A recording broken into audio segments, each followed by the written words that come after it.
Peace, everybody. Today is allegedly January the 1st, 2021, right? I want to make a video because it's not really difficult to make a video 2021. And the topic of my video is this, right? There is a grave misconception that most people on planet Earth have as it relates to time. We think time, hold on, let me just get this right. We think time itself is relegated to just one individual. You think 2020 was just 1 year, right? We all just lived 1 year.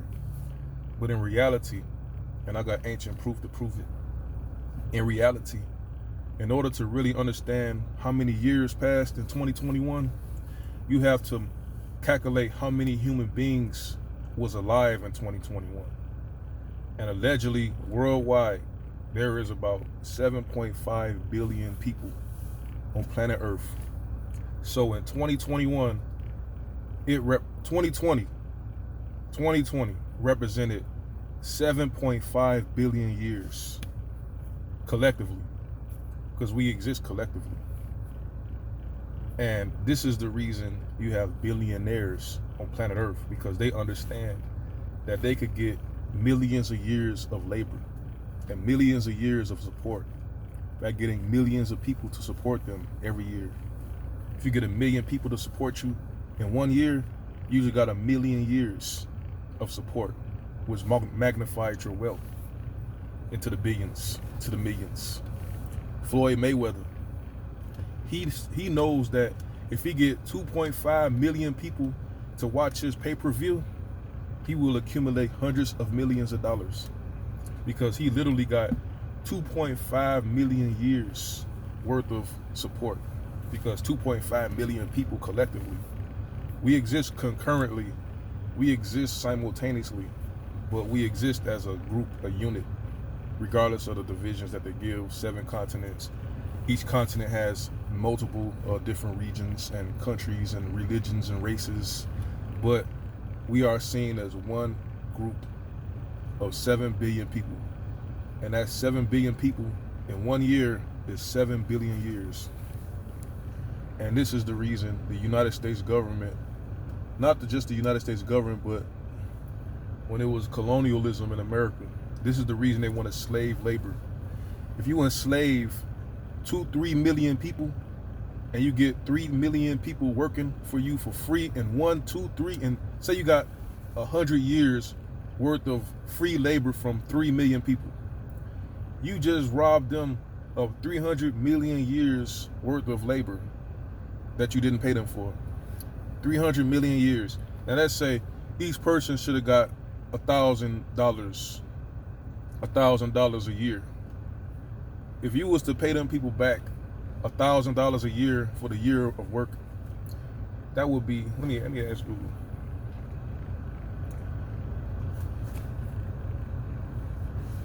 What is 300 million times 1,000? The answer is 300 billion. 300 billion. And you will have to pay them $300 billion for just 3 million people, right? Now, if you got 400 years worth of free labor, and just say we going off today's standard, the average person probably make about $25,000 a year, right? Let's say this. We're gonna use the same calculation. 100 years, 3 million people, which is 300 million, and we multiply that times 25,000. Hold on. What is 300 million times 25,000? The answer is 7,500 billion. 7,500 billion. That's all just 3 million people in just 100 years, right? We got 400 years and we got more than 3 million people, probably 30, 40 million people. And also, that's just calculating the labor. We're not calculating the damages, the pain, the suffering that you got to pay. It's probably into the 20, 30, 40 trillion dollar range that you have to pay them for back pay. And then interest. You got to pay them with interest, but this is how the world calculates time. We don't calculate time just off one person. we calculate time based on how many people are in this country, and we multiply that number by the year. So America has 300 million years because it's so-called 300 million people. You know, in the ancient world, before, you know, the so-called Renaissance, before the Spanish Inquisition, when the Europeans waged the war against the Moorish people and drove them out of southern Europe, we had caliphs and sultans and kings ruling a lot of countries. Even in a more ancient days, like when the Persians ruled, the Egyptians ruled, when the monarchies ruled, you know, you had a priesthood, you had a royal priesthood, and you had the kingdom, you know, and a priesthood always was superior, had supremacy over the king. Usually the priest is the one who crowns the king, like in the book of Samuel. Samuel actually crowned King Saul, and then he crowned King David, you know. But the reason I'm saying this is this, right?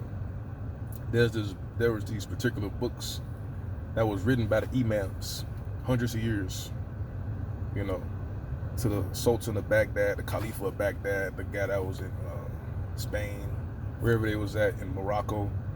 The royal imams wrote mirrors for the princes. Let me ask the Google. Tell me about the mirrors for princes. Here's a summary from Wikipedia.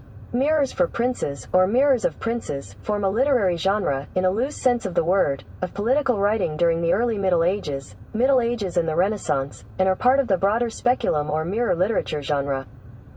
Right, and these particular mirrors, the imams wrote these books to keep the king righteous, to keep the king fearing of God, Allah.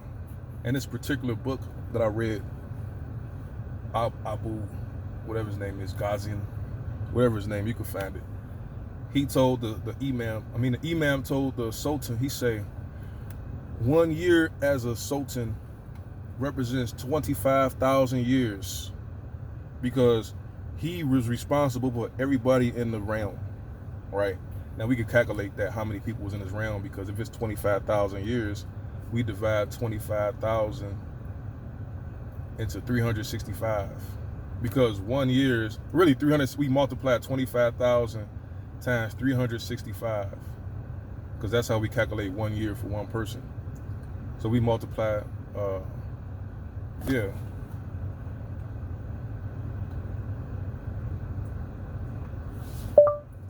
What is 25,000 times 365? The answer is 9,125,000. So it was 9 million people in his realm. But that's just for 1 day. So we got to multiply 365 times 365. Hold on. Times 25,000. What's 365 times 365 times 25,000? The answer is 3,330,625,000. 3 billion people. Because of his 1 day for him represents 25,000 years. He was responsible for 3 billion people back then. So that's telling you that even back then they knew that you multiply and calculate time based on a massive collective of people. You know, and the mirrors for princes, you know, you can find them, you know, hundreds of years, thousands of years worth of literature. And this other book that I want to talk about, and it has something to do with this, to give you an idea where, you know, a lot of this stuff comes from. The book The Prince, written by Niccolo Machiavelli in 1515. What happened was, in 1493, Rome, Italy, got rid of the monarchy. This was the same time, this was the same period. In 1492 is when the Spanish Inquisition tried to get rid of the Moors, and they had they defeated the last stronghold in Grenada. But in Italy, they got rid of their monarchy, and the Medici family was ruling in Italy, right? It wasn't called Italy, but you know, we call it Italy now. And the Medicis were also Moors, right? So I think Pope Alexander got rid of the Medici family. They had a republic. I think it was a religious republic, and he had his son. They call him Duke Valentine. Caesar Borgia, the guy that they used to portray Jesus. He was the general when Pope Alexander got rid of the Medicis. I think it was Pope Alexander. Now, from 1493 up until 1515, they failed. The Pope failed. Caesar Borgia failed. They failed to rule properly. So the people wanted the Medici family back. They said we was doing better with them as rulers. So they reinstituted the Medicis. But the descendant to, I think it was Lorenzo the Great, he was the king in 1493. They got his grandson. They called him Lorenzo the Magnificent. Lorenzo the Magnificent. They made him the king. But he didn't know how to be the king. Similar to like in the Lion King with Simba. He was the heir, but he didn't know how to be the king because he didn't know his father. He didn't know none of the knowledge, so he had to be retaught. So Niccolo Machiavelli wrote A Mirror for Princes. Well, he just called it The Prince, but it's really going off the Moorish, kings and sultans, and the Islamic kings and sultans, and the Egyptians and the Persians who always had the priesthood write a book to keep the king on point. So Lorenzo the Magnificent wrote the Prince as a mirror to teach Lorenzo the Magnificent how to be the king and what to do, taught him the history of the past wars, the mistakes that the other princes made, and how to be successful, right? But right now, people, especially the black people, I'm coming from the black community, we don't see each other as a collective. We see each other as an individual, and we just think 1 year passed. We don't really pull our resources together. Like you got 30, 40, 50 million people. Now 40, 50 million people worked towards one accord. That would be 40 million, 50 million years worth of effort. Instead of just a bunch of individuals with their minuscule efforts, usually working for the dominant society, working for the oppressor, helping them in their endeavors, but there's never really a collective effort, really, other than protesting, fighting to get acceptance from the oppressor, like what Martin Luther King and his movement fought for acceptance, integration, and the Black Lives Matter, fighting to get accepted, homosexual rights, black women rights to get abortions and all this type of stuff. Police brutality, fighting to stop police brutality, which is a failure because they've been around for 6 years and it's still police brutality. So they just built a bunch of failures. But what's the point of collectively fighting for acceptance? You can use that same effort and fight for your own endeavor. The million people can do great things if they work together. 20 million, the Inca. This is the function of the Incan government. They use the collective efforts of everybody to make their government successful. And everything was free. I'm not saying it was communism, but I don't believe in that. But the whole idea of having a common goal and common interests and working together to that goal will make a more efficient society. And the people in that society would be more inclined to protect each other's interests because each person is entwined with your own interests. You won't just let the next person go down. You need that person to help you build houses and to build streets and to cultivate the land and farm and all of this type of stuff. So the government functioned in the Inca Empire for hundreds of years using this principle of collective effort and utilizing time efficiently and understanding that many people represent many years. It's not just 1 year. It's billions of years. And if you don't really see that and you have a group of people that's millions of people and they don't really take advantage of the fact that you got millions of people that's concurrently and simultaneously living in the same year, you could multiply and enhance your results if you just work together.